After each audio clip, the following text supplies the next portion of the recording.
সেইটো কথা আৰু কৈছে তেওঁ এই হিৰণ্যাক্ষৰ বিষ মাৰিবৰ কাৰণেই মানে বৰাহ ৰূপটো ল'ব লগা হৈছে আৰু বৰাহৰ ৰূপে তেওঁ মানে দান্তে মানে তেওঁ চিৰি পেলালে ফালি পেলালে তাৰপিছত কি হয় আদি দৈত্য হিৰণ্যকশিপু বলি আৰু নৰসিংহ ৰূপে হিয়া বিদাৰিলা তাৰ এৰাম কৰিলে নিভয় পাইলাম ত্ৰিদশে উল্লাস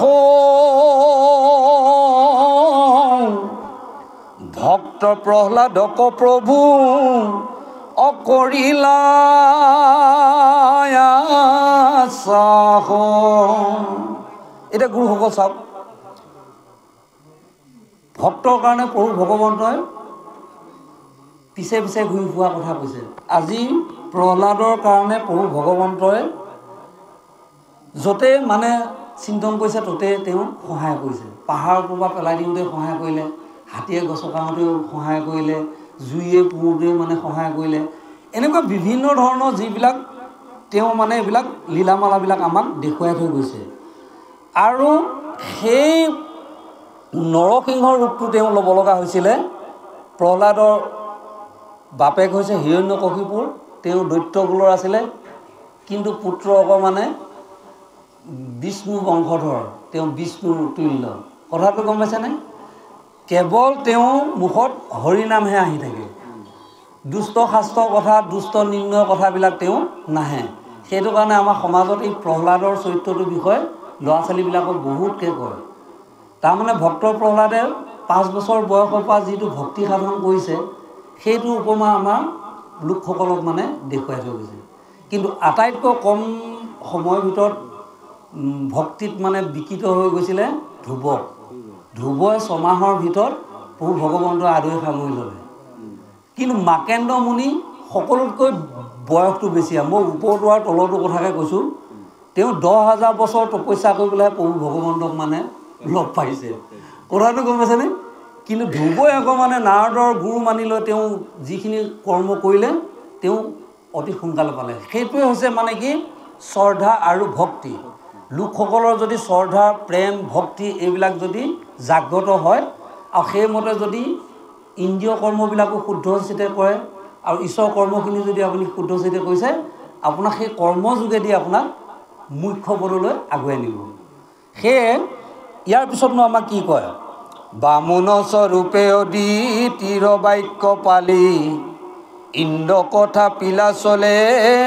বলি কণিকালি তৈলুক্য কয় আক্ৰমিলা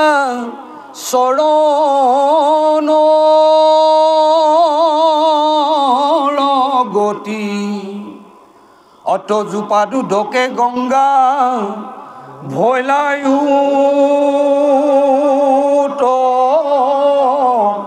পতি কৃষ্ণ শংকৰ গুৰু হৰি ৰাম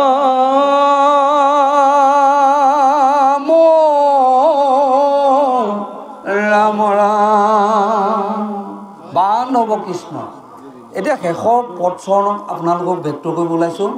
তলুক্যক আক্ৰমিলা চৰণৰ গতি তজু পাদু ডকে গংগা ভৈলা উৎপত্তি তৈলুক্য মানে কি স্বৰ্গ মৰ্ত্য পাতাল এই তিনিখনকে একেলগে তৈলুক্য বুলি কৈছে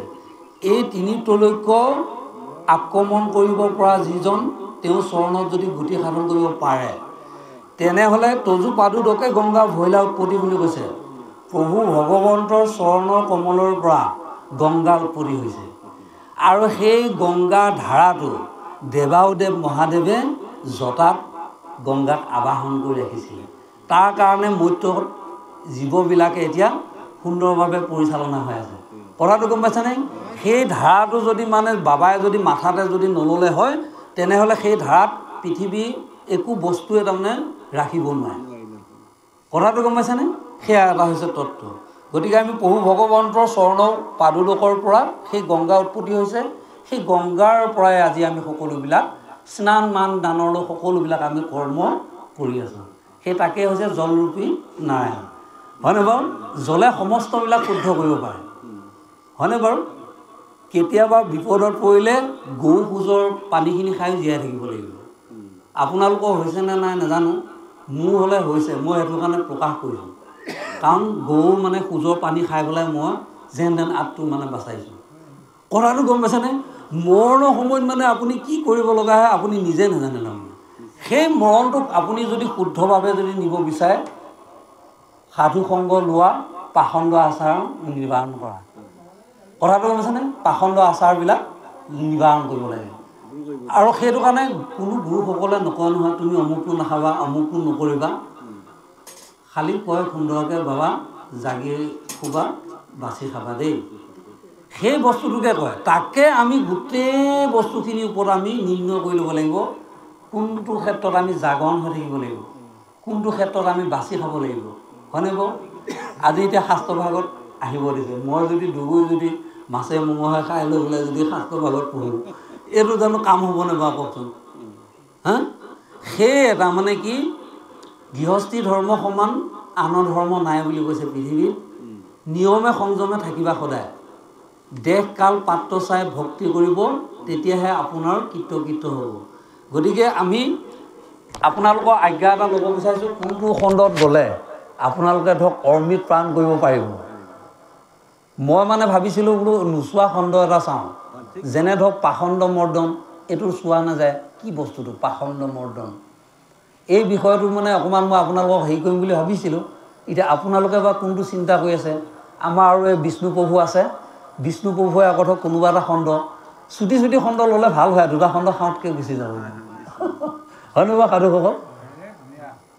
এতিয়া নহ'লে পাখণ্ড মৰ্দনটোকে আৰম্ভ কৰোঁ অঁ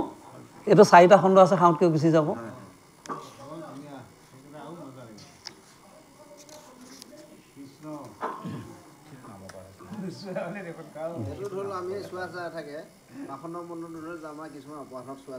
অঁ সেই নাম অপৰাধৰ লগত একেলগে পৰি যায় কথা মানে সুন্দৰ কৃষ্ণ কৃষ্ণ পাখণ্ড মৰ্দন প্ৰথম কীৰ্তন ঘোষা এ কলিৰ ধৰ্ম হৰি নাম জানা পাপীৰ নিন্দাত নিদিবা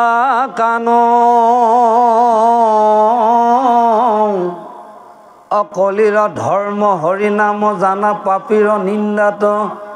নেদিবা কাণ এৰাম কহিলা সুকে বেদান্তৰ মৰ্ম শুনা পৰীক্ষিত কলিৰ ধৰ্ম কলিহে শ্ৰেষ্ঠ 4 যুগৰ মাজে প্ৰশংসে কলিক জ্ঞানী